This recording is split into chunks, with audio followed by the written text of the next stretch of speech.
So if you could actually summarise the Scottish wrestling scene, how would you describe it? Stacked, packed full of talent, just rearing to get out there.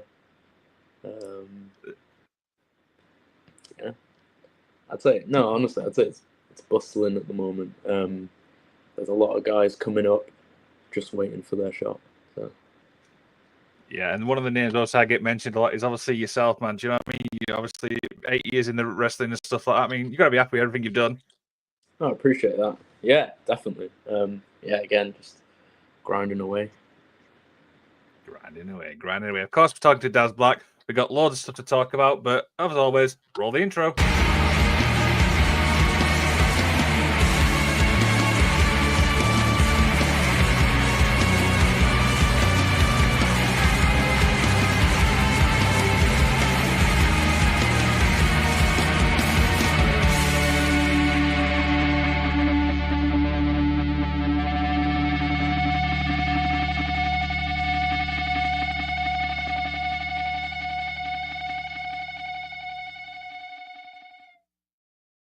Now, Daz, we're only on Tuesday, man, but as the week so far?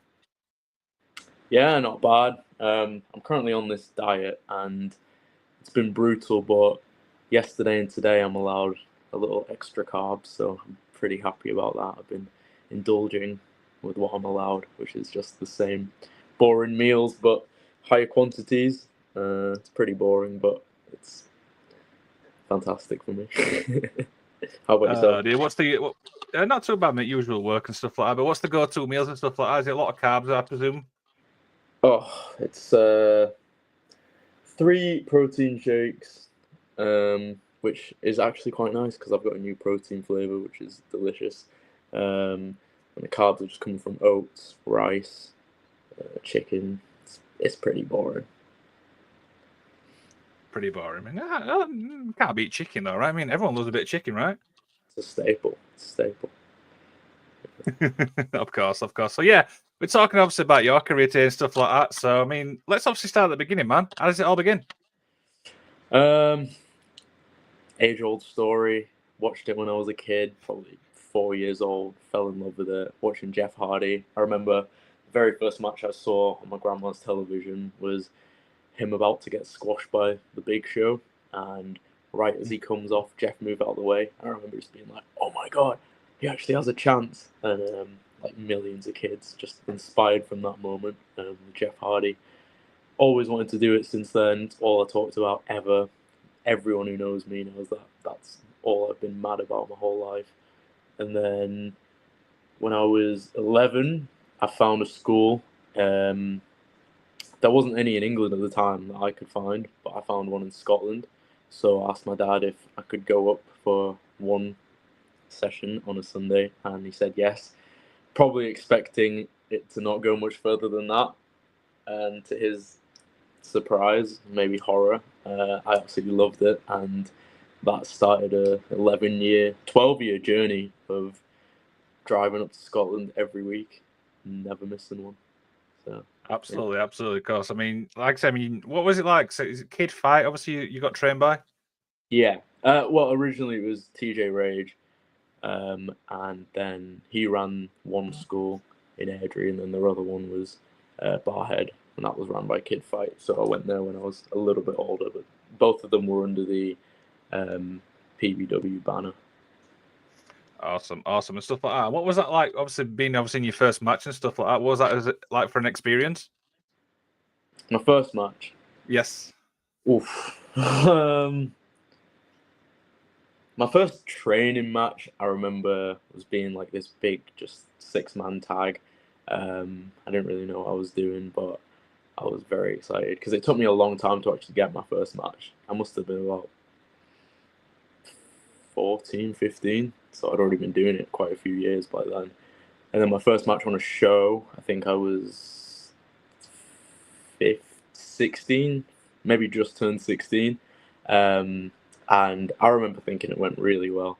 And I came back and just got like, not slaughtered, but there was more criticism than praise. And I was like, okay, I need to step up here. It was with I believe it was with Logan Storm. Sorry, Logan Smith. And we actually watched it back recently, and I was remembering it wrong, thinking that, oh, this is going to be terrible. I was actually so surprised. I was like, this is good. Like, I'd be happy with that now. Maybe not, but dear. And obviously, PBW is obviously one of the promotions you've obviously worked for. Obviously, what's that like? Obviously, being there, because I've not heard much about them, to be honest with you.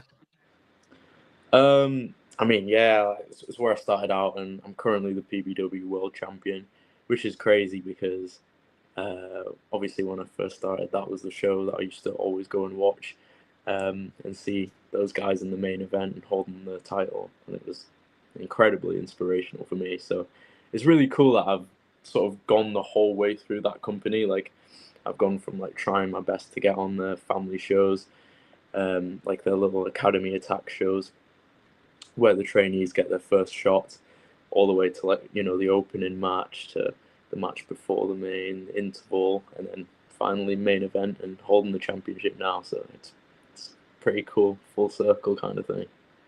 Absolutely. And of course, the other promotion I know you're from is obviously BCW, Yeah. the dual champion. Sorry, that cut out. What was it? Sorry, BCW. Obviously, you are the dual champion. Let's be honest. Oh, it's awesome that first ever open weight and world heavyweight BCW champion. Pretty happy, pretty proud to hold that title to my name, because obviously, like, the lineage of people that have held those championships is just unmatched. I mean, defeating BT going on an 8-year reign. Obviously, guys like Drew McIntyre used to hold that belt, so it's pretty it's pretty awesome. It is, and I was looking at obviously how many days you've held the open weight. Is it how many days is it?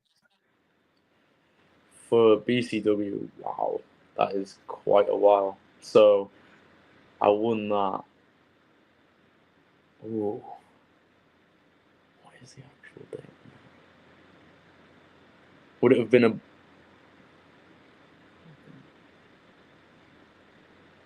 Oh my goodness, I don't actually know. I know I've held the Pro Wrestling Scotland Open Weight Championship for 3 years, as of a couple weeks ago. I don't actually know. I should brush up on that, actually. Quite a while. Oh dear, it's a long time. Let's be honest. You know what I mean? It's that long. You've even forgot yourself. Yeah. Oh dear. So one thing I want to talk about is the Orbit Breaker. How did that all come about? That name? Just my style. I'm a high flyer. I wanted something that represents that. I used to be, you know, sort of the cliches, like the shooting star and all that. But I was like, I want something more unique. What sounds really cool and sort of encapsulates a high flyer's mentality and character. I was like, the orbit break. I break orbit every time I'm in the ring. It sounds cool, so I went with it. Yeah, and actually, the high flying thing is actually my favorite style of wrestling. So, do you know what I mean? I actually love that style. Awesome. So, is there any obviously high flyers? Obviously, like you put your style on, or have you kind of put your own spin on it? I mean, yeah, obviously, like I said, starting Jeff Hardy, that was the very first inspiration. And obviously, wrestling's changed a lot since I was a kid. So obviously, like, pioneers in the style, like, obviously everyone's seen the Osprey Ricochet match, and that sort of just changed the whole way sort of high flying matches are put together. Whether you love it or hate it, you know, everyone knows about it, everyone talks about it, and I personally loved it and styled myself on guys like that. And Pac, personally, I think Pac is like the most criminally underrated wrestler in the world. I mean, obviously everyone knows he's great, but like, he's another level in my opinion. So yeah, guys like that for sure.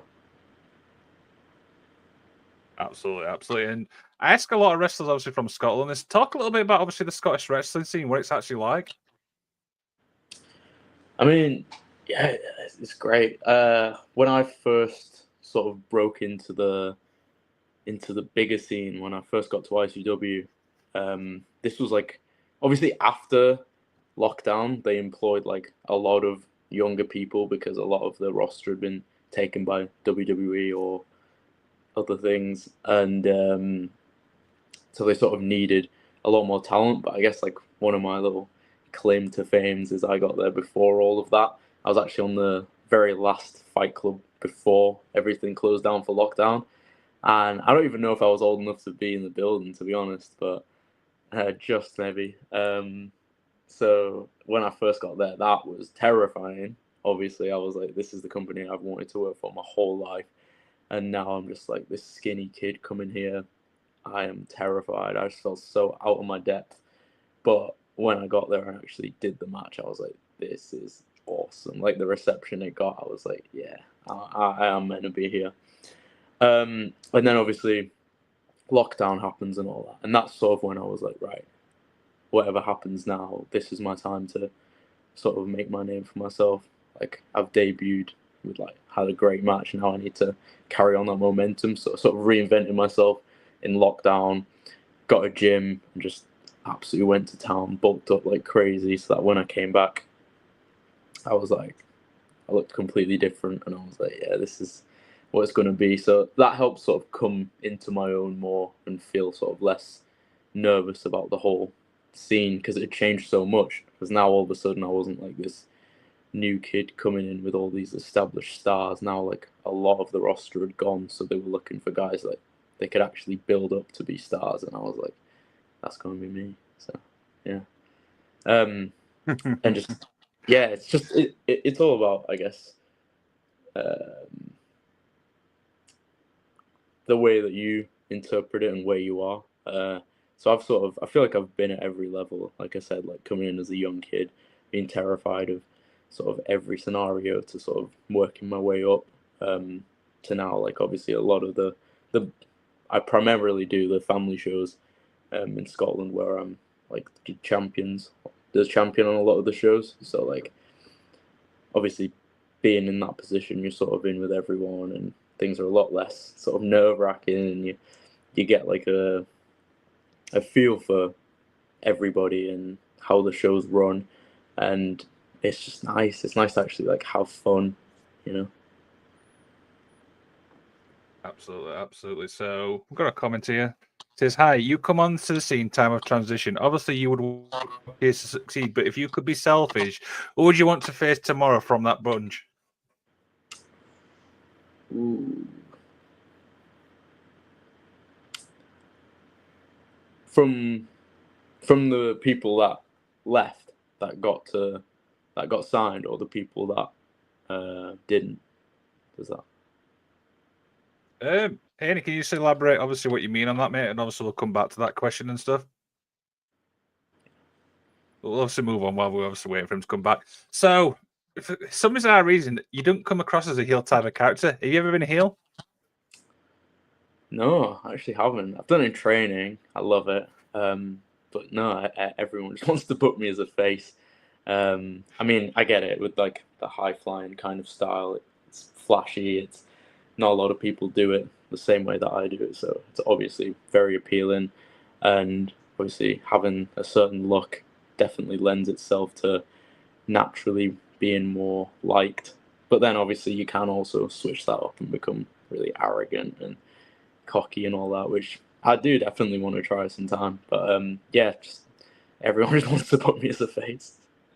The Haney's elaborated. It says jump to the US. So I presume if people who's been signed.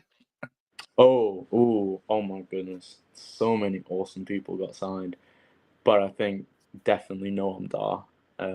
Again, talking about underrated guys, he is so criminally underrated. Like obviously, I'm glad he is signed where he is, but I just think like nobody gives him his due.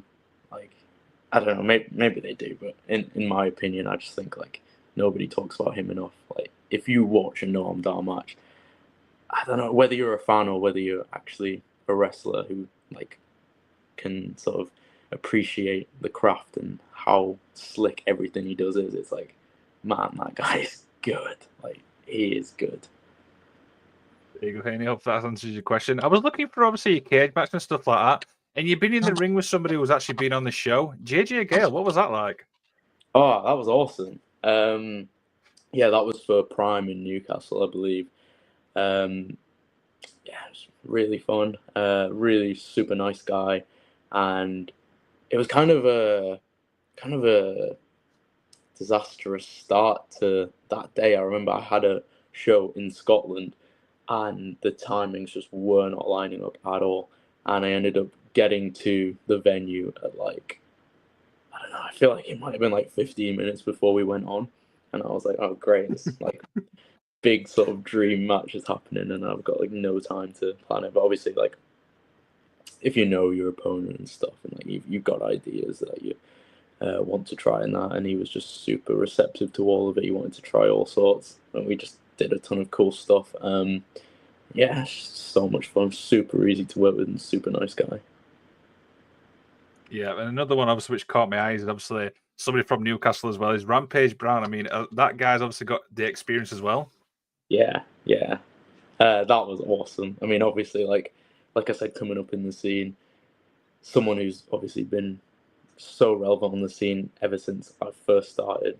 Someone like him, so like coming up and watching him every like all the time and that, and just being like, oh, that would be, one day that would be awesome, and then finally getting to do it like for the PBW championship is just like, this is crazy. And again, honestly, nicest guy ever behind the scenes, such a sweetheart.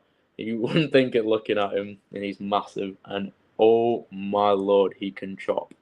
Jesus. About 2 minutes into the match, I got my first chop, and I was like, "Yeah, we're in for a long night here." A little shock to the system. Yeah.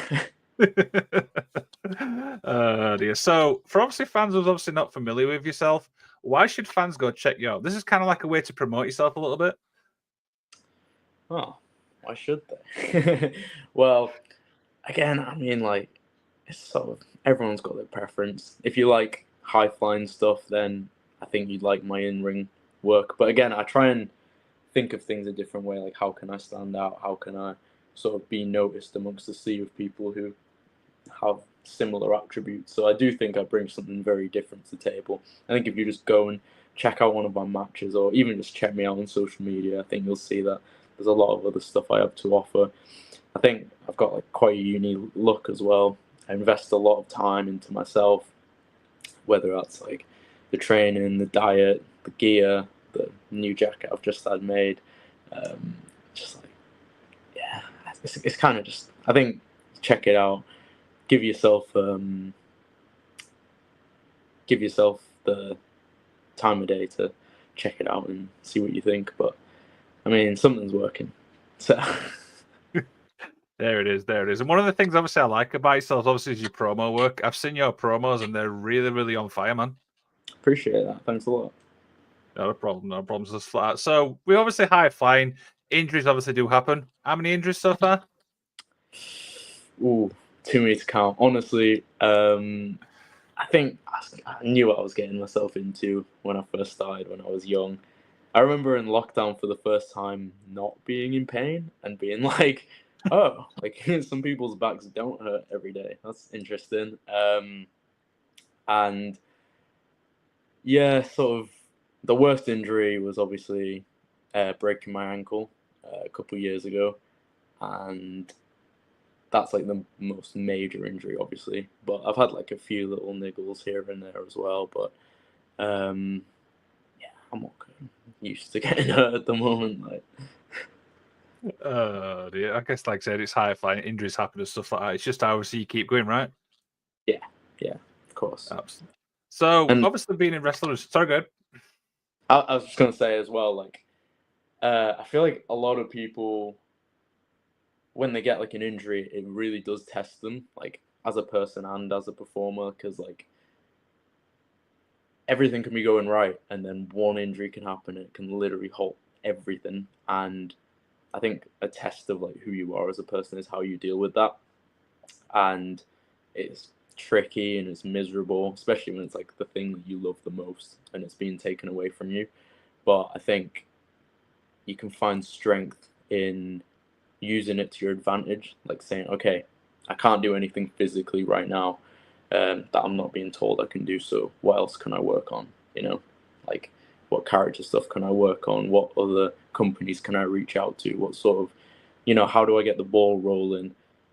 This one thing's not working. How can I try something else? You know? Yeah, absolutely, and stuff like that. So, obviously, being a wrestler and stuff like that, do you get the chance to watch wrestling from like a fan's point of view? Yeah. See, here's the thing. It's strange. Like sometimes it switches, and that's one thing I've always been like scared of. Is I don't want to be like someone who only sees it from that perspective, like too critical.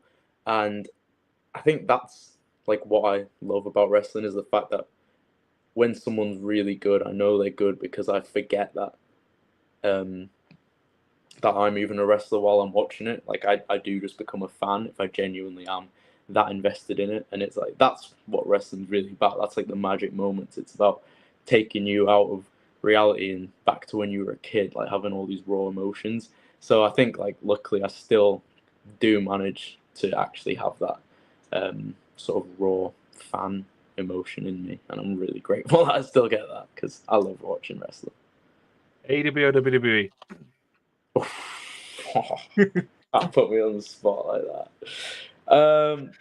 WWE. I mean, it's on fire right now. I mean, AEW is awesome. Don't get me wrong; it's absolutely amazing. Tony, if you're listening, but I mean, obviously, like you know, for even just for nostalgia, like I started watching when I was a kid. You know, when you're a kid and you make your dreams, you know, like for your life, that's gonna have an effect on you when you're like your whole life. You tell yourself, I want to make it there. So for those reasons, I mean, yeah. Yeah, I mean, like I said, there's a lot of people always say there's so much wrestling you can watch through the week, you can't keep up. Big time, big time, and like again, like you said about like the fan thing, I feel like there's a lot of wrestling I watch in terms of I watch a guy because I'm like, oh, I want to see like what he's doing, like how I can learn from that, and then because there is just so much variety, then there is also the matches that you're like, oh, this guy's on, like I want to watch this as a fan as well. So I don't know how anyone can get bored of wrestling. Genuinely, like it's like my life. I watch it constantly, and I've never stopped, like even for a day. So yeah, I'm pretty obsessed. So this is a recent question. Obviously, I've asked a lot of wrestlers. What's the one thing wrestling's taught you as a person? Could be in the ring or outside the ring. Ooh, it's hard to narrow it down to just to one thing, to be honest. I mean, I feel like this is like quite a good sort of job interview question, but teamwork, like, I mean, that is all it's about because it's kind of a weird concept for people like who aren't wrestling fans to try and wrap their head around the fact that you're kind of competing with someone, but really you're actually working with them. Like, you can have the best wrestler in the world, but if they're not gonna elevate their opponent to their standard, or if they're not going to come down and help them, like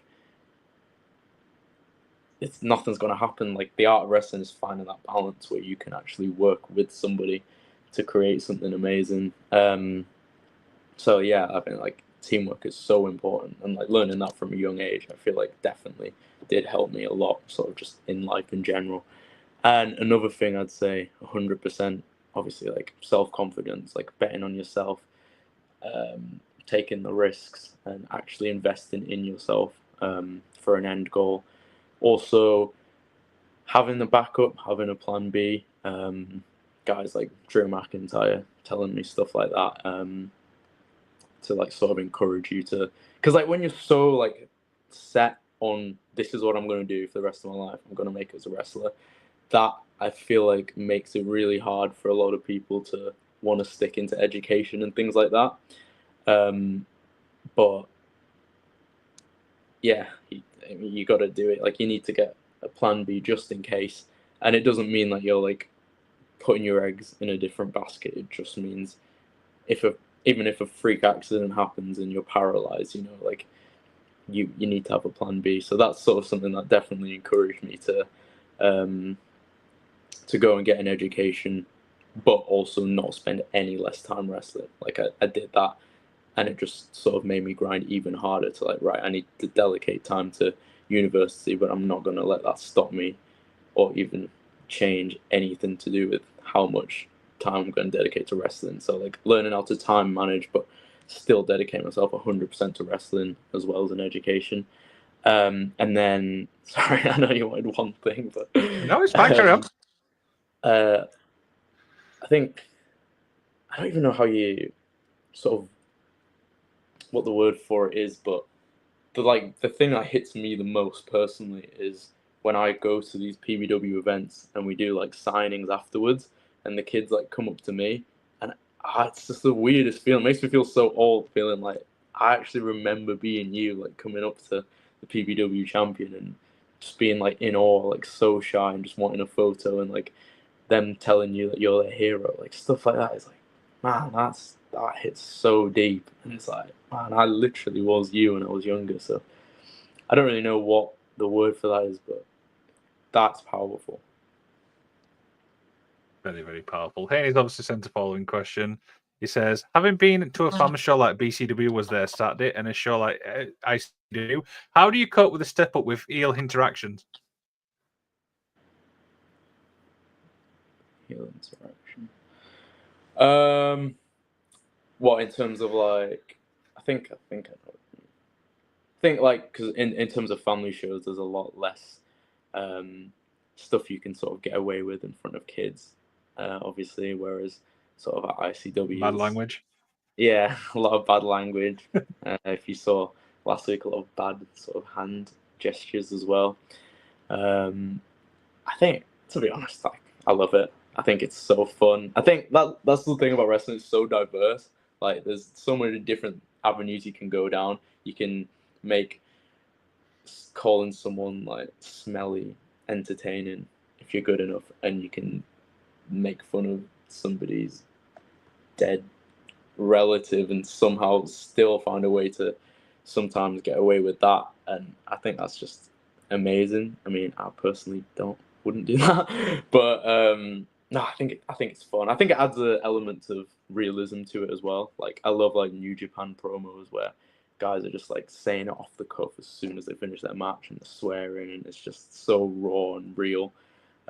So I definitely love that side of it as well.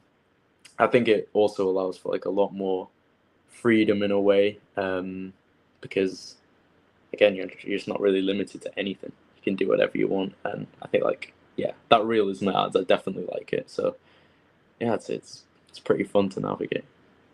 Alec Haney just says, I've not been to Scottish shows. The kids teach him bad words.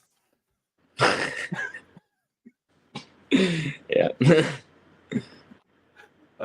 Dear. So obviously before you go out obviously into the ring and stuff like that, do you ever like a pre-match thing? Do you get yourself psyched up, like, music, stretches, that sort of stuff? I was teaching a seminar the other week, and someone actually asked me that. I just found it like such a interesting question, because all the questions were sort of like all about like specific like my story and stuff like that. And then one kid was just like, "What song do you want to listen to before you go out?" I was like, "What?" I don't really have one, to be honest. I'm so focused on what I'm gonna do when I'm out there. That's sort of all I'm thinking about. Sometimes, if there's like sort of the pre-match cheers, just a little like, I know a lot of guys have some interesting ones. I know people who throw up before every match. I know people who pray. I know people who, have to just lock in their headphones for like half an hour and just get in the zone. But yeah, personally for me, I'm just going over everything right until the last second. And one thing I found really difficult too, I'm still trying to master this because everyone you ask gives you a different answer, but like when to warm up before your match. Because obviously, like, there's supposed to be specific time slots, but a lot of the time that doesn't go to plan. And yeah, there's nothing worse than getting ready really, really early and then finding out that you've actually got half an hour or an hour before you need to go out. So then you sort of like, you calm down, all your adrenaline's down, and then you need to get it back up. Actually, that's a lie. There is one thing worse, and that's the opposite. It's not getting ready in time, and then your music's on. You're like, oh my God, and you have to run. So, yeah, I wouldn't say I have a specific thing, just trying to make sure that everything's ready on time. I just try and time everything. Are you always on time? Just saying. I'd say I'm pretty good at it. Yeah. Touch wood. Oh my god. Oh dear. So everything obviously you've done in your career so far. What's some other things obviously you're proud of? Obviously ones we've not discussed. Oh god, I feel like I've said loads of them. I'm not trying to brag. Obviously the championship reigns. I'm just like beyond grateful for all of that. And then also branching out into different countries, something that I've always wanted to do. So last year I started wrestling in Denmark for Nordic Elite Wrestling. This year I've carried on wrestling for them. I've gone to Germany, and I've just got booked for my very first match in Thailand in January, which is just mental. Like, what? That's crazy. And yeah, like, it's the thing. Like, I'm constantly just trying to branch out, and I'm in talks with like so many different companies. I've literally just finished a call with another company right now before this chat. So yeah, just trying again, just taking the bet on yourself, being like, right, how do I message all these different companies? How do I research that? That's like, I don't think anyone realizes how much work goes into like actual research, like finding like the sort of dark corners of the web, like all these companies and countries that you've never even heard of and stuff. I'm just trying to figure out how to best reach them and trying to get booked. So I think definitely getting booked abroad is something sort of newer for me that I'm really proud of. And getting to make the PBW championship like a legit world championship, because you can't really call something a world championship when it's only been defended in one country. So I'm trying to take that with me around the world, and there we go. Get prepared. Yeah. So yeah, I think that, and also something that I never thought I would actually do is teach. I remember like thinking about it growing up and being like, I don't know, like when someone decides that they want to actually teach. And I did like my first seminar a couple of years ago, and I remember being like, what am I doing? How do I think I can train anybody? And I feel like every time I do it since, I just get so much like more. I don't even know. I don't know what the word is. I definitely like. I think I'm starting to fall in love with sort of the coaching side of it, and just knowing that you're actually giving back to people, like they actually come up to you and thank you, or like you can sort of see it in their eyes when you're talking to them. I really do love that. That means a lot. And obviously being former two-time ICW 0G champion, I feel like that's sort of just, that's like a staple of the Orbit Breaker. It makes sense that he'd be multiple-time 0G champion, but I'd like to say soon to be 3-time. There you go. So I feel a little more questions obviously as we begin to wind down and stuff like that. We're obviously near obviously the end of 2024, going into 2025. What's obviously the plans for 2025? We'll see. They're open. At the moment, I've got a couple things lined up, a few more potentials, maybe getting announced soon. Thailand, obviously, to kick it off, which is such an awesome way to start the year. ICW Square Go coming up, my 0G championship match. Extremely excited for that. Obviously, it's been a really, really long time coming, even just getting back to ICW. So much work went into it. Again, sorry, I'd say that's a pretty cool achievement of mine, is like actually getting back there. There was, again, it's one of the things like I feel like nobody actually knows like what went into it, but there was so much like, and again, like investing in yourself. Like there's a lot of time you want like a certain vision and other people don't see it, so you got to think, okay, so am I just gonna let that slide, or am I gonna prove why I think this is the way it should be done? So like taking accountability, sort of doing things yourself, like going out, hiring people to do certain things, like getting my coach to get me on the diet plan, getting dialed in, paying for photo shoots, getting people to like film these vignettes for me, things like that, like coming up with all the ideas, executing it, and stuff like that. I feel like that's sort of how I've like really come into my own in the past year, is like learning how to like take control. So I'm pretty proud of that. Sorry, I don't know why I went back to your last question. 2025 it's going to be awesome. There's a lot coming up, and I can't really give away too much other than that because they're the only two that have been officially announced right now. Okay. What about opponents? Is there any people obviously you'd like to face? Oh my god, everyone, man. I think again, just like, to be the man, you got to beat the man, you know. So I'm always trying to like up my game and face more and more sort of credible opponents, and I've got a list a mile long, honestly. There's so many guys in the US that I want to get out and face. So many. Obviously, the guys I've already named: Pac, Osprey, Ricochet, of course. And then like other guys as well. Noam, big Drew McIntyre, obviously dream matches now. But a lot of the other guys like Jonathan Gresham, Josh Alexander, Mike Bailey, Leon Slater.